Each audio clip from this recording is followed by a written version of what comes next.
Hey guys, welcome back to the channel. In today's video, I'm going to explain how to create or join a guild in Galactic Frontier. So first, let's talk about why guilds matter.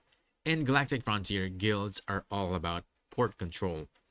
When your guild occupies ports, you gain access to better trade routes, stronger rewards, and powerful buffs that boost every member. The more ports your guild controls, the more influence and bonuses your entire team gets. And to unlock guild menu, you actually need to progress until you unlock the guild charter. And this is going to be after some initial strive missions or strike back missions. And once you're in a guild, you can view all occupied ports by tapping the guild icon and going to the port section. There you'll see planet ports and star ports along with the buffs they provide. Keep in mind, guilds can only control up to 24 ports, a total of 16 planet ports and 8 star ports, so strategy really matters here. Now, how does guild combat work? Port battles have three stages: declaring war, in combat, and protected.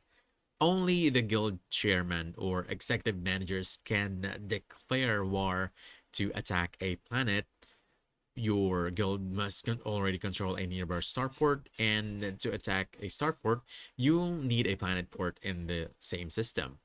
Once wards is declared, your guild has 1 hour to rally fleets at the port location. And when the battle starts, members join rallies led by executive managers who provide important buffs and healing. And if multiple guilds attack the same port, whoever lands the final blow wins control. So whether you're creating your own guild or joining an existing one, teamwork and coordination are key. Guilds unlock massive progression advantages, and port control is where real power comes from. That's about it. If you found this helpful, don't forget to hit the like button, subscribe for more quick guides, and I'll see you in the next one. Thanks!